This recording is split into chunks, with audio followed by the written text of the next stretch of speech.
Guys, this is Anya Boss. Well, I'm in a Novotel hotel now. Today I got this collector's edition of Captain Underpants and the Invasion of the Caribbean on the Cafeteria released from outer space from my uncle. And also since the collector's edition, this cover can animate. Now it's time to get started with the book. Hi, hello, it's us again. Before you read this book, there's some stuff you should need to know. So Harold and I created this informative pamphlet to fill you in the details. Please don't put this comic in the wrong hands. George Beard and him friends and deny everything production. Waging Wars! Episode 1, The Phantom Policeman. A long time ago in an elementary school far away. There were two cool kids named George and Harold. Well, me too, but I have an evil principal named Mr. Crop who was strong. The ways of the force, blah blah. He forced them to study, blah blah blah. He forced them to clean, blah blah blah. He forced them to behave, ha ha ha. So George and Harold hypnotized. You'll obey our every command. Okay. You are now Captain Underpants. Okay. Ha ha. It wasn't started out as a joke, but it wasn't funny for too long. Ha ha. Tra la la. Hey, come back. Mr. thought he was really the world's greatest superhero. All kinds of trouble. George and Harold had to save him and the entire planet twice. Now, the only way they could turn Captain Underpants back to Mr. Krabs, they had to pour water over his head. But it wasn't the worst part that George and Harold had to give around Mr. Krabs, blah blah blah. Because for some strange reason, when anybody hears somebody snap their fingers, he turns back into you know who? Chua la la. So whatever you do, please don't snap your fingers around Mr. Crump. You heard the man. Please don't snap those fingers. This has been a public service announcement from George and Harold, who still deny everything. This is George Beard and Harold Hudson. George is the kid on the left with the tie and the flat top. Harold's the one with the t-shirt and the black haircuts. Remember that now. If you were looking for a few words to describe George and Harold, you might come up with kind, funny, smart, and determined. If you ask their principal, Mr. Crump, he'll tell you that Mr. George and Harold are kind of funny, looking smart, and determined to drive anyone off the deep end. But don't listen to it. George and Harold are actually clever and good-hearted boys. The only problem the fourth graders. George and Harold school, fourth graders are expected to tell and pay attention for 7 hours a day, and George and Harold are not good at that. The only thing that George and Harold are good at is being silly. Unfortunately, George and Harold's silliness gets them into trouble now and then, and sometimes it gets into a lot of trouble. One time, it got into so much trouble that I was calling the entire world to get destroyed by an army of evil zombie noise. Before I can tell you that story, I have to tell you this story. One dark, clear night in Piqua, Ohio, a flaming object was seen and shrieking across the midnight sky. It shone brightly for a second or two, then the invisible adjusted above Jerome Hort's elementary school, and nobody gave it a thought. The next day, everything seemed pretty normal. Nobody noticed anything different from the school. Nobody paid attention to the roof. And of course, nobody looked up and said, "Hey, where's the bug things special thinking doing on the roof of the school?" Perhaps they had. The horrible ordeal probably had never happened, and you wouldn't be sitting here reading about it right now, but they didn't. It did. And well, here we are. As plenty as well you can see. There are in this station on the top of the building, and inside the ship there were 3 of the most evil, hideous, and merciless spacemen ever. They're set on foot of the small Midwest elementary school. Their names were Zorks, Clasks, and Israel. Actually, they're all male. And their mission to take over planet Earth. First, said Zorks, we must find a way to infiltrate the school. Then, said Clasks, we will turn on the children to giant superpower with us. Finally, said Jennifer, we will use them to take over the world. Zorks and Clasks laughed and laughed. Ha ha! Silence, you fools! Barked Jennifer. If our plan is to work, we must wait until there is an inconvenient. In the meantime, we will turn every woman in a twinkle of scope. Early that same morning, George and Harold were sitting in their 10:15 a.m. science class making silly noises. George meowed softly without moving his lips. Growled Harold without moving his mouth. "There it is again!" exclaimed the science teacher, mystified. "I distinctly heard the cat and dog in here." "We didn't hear anything," the children said, trying to not laugh. I must be hearing things again," Mr. worried.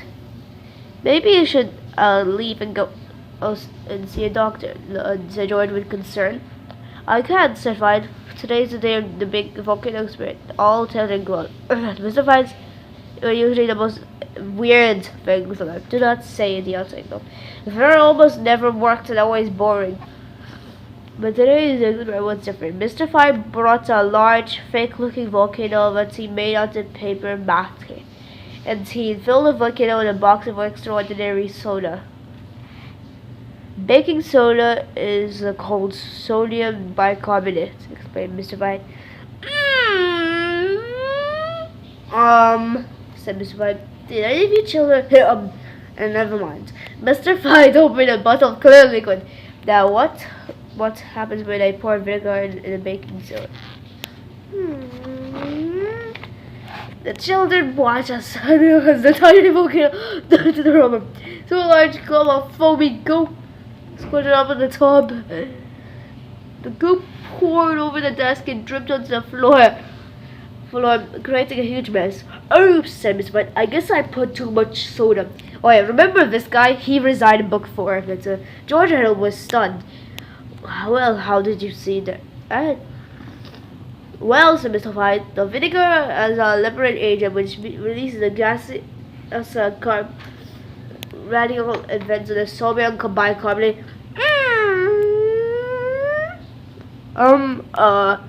Mr. White paused. Excuse me, children, I have to go see a doctor."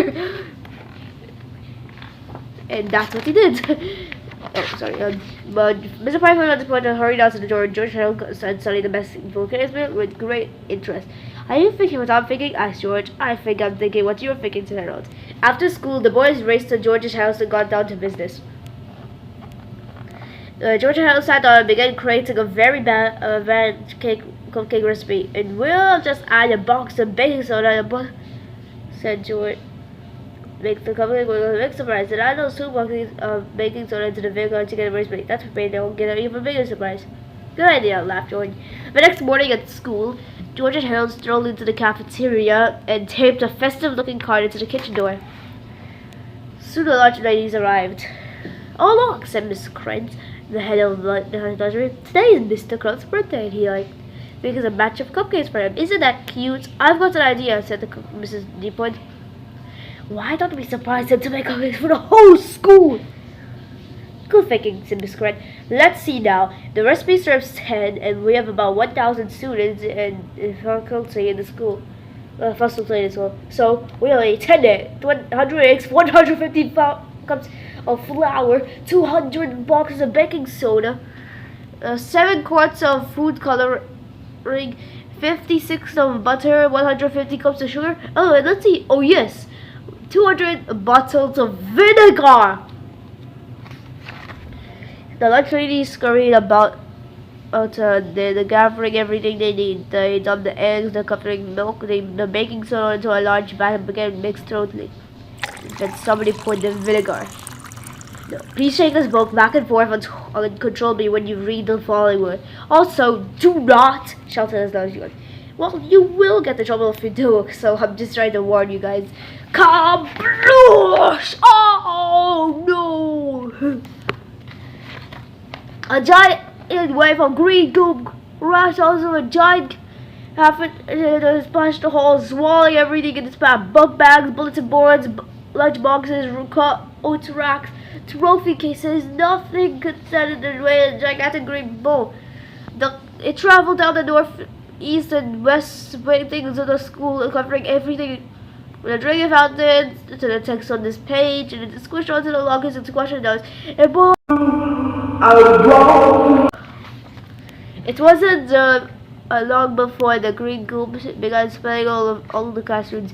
Said George. Something tells me the lunch ladies made more than one batch of Mr. Crumb's crispy crumb cakes. But that was their idea, not ours, cried Harold. Speaking of ideas, said George, I got one. What? Asked Harold. Run! The next afternoon, as cleaning crew sorted out the stinky green hallways and sticky green classroom, the cafeteria ladies had a meeting with Mr. Crump in the sticky green office. But it wasn't even my birthday, cried Mr. Crump.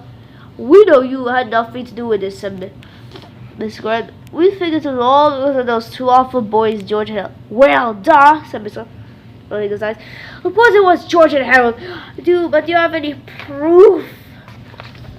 Proof? Said the lunch ladies. Why, George and Harold are always playing tricks on us every day. They change your lessons on our lunchtime, put pepper in the napkin dispensers, unscrew the caps on the salt singers. They start food fights and go sledding on their lunch tray.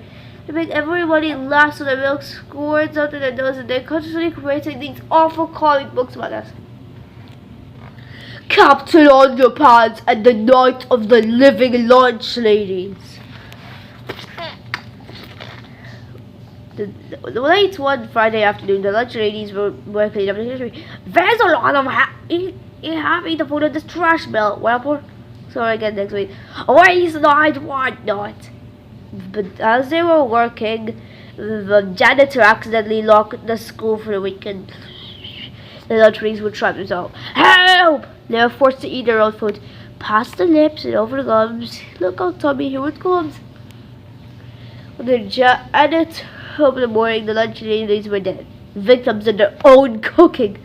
Oopsie daisies. The janitor took the lunch ladies on top of the hill to bury them. This looks a good place. But it wasn't! Help! The lunch ladies arose when they did. They're hungry for brains and they just attacked the gym too. But I thought you're hungry for brains. Looks like a job for Captain Underpants. What's the problem? Living dead lunch ladies. Don't worry, I'll just give them wedgies. Oh no, wedging power does not work on the living dead. They got into a big fight, but Captain Underpants was faster than a speeding wasteman, more powerful than boxer shorts, and able to leap tall buildings without getting a wedgie, tra-la-la.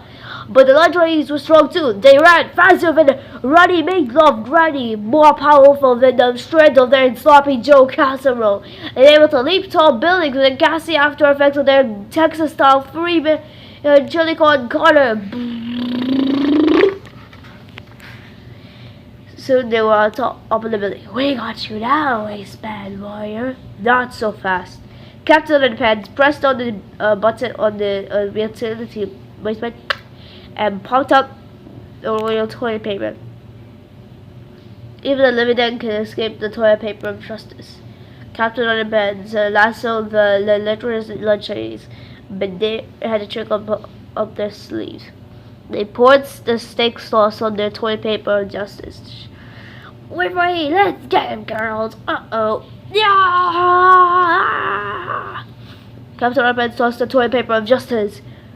Up it went, and they swung up to the lunch ladies warm and sluggy. Tra-la-la, hooray for Captain Underpants. The end. Treehouse comic sing. Whoa, angry they are, but we're run out of time. So check what happens to them and who is gonna be else appearing, and please subscribe to the channel and press the bell icon for more.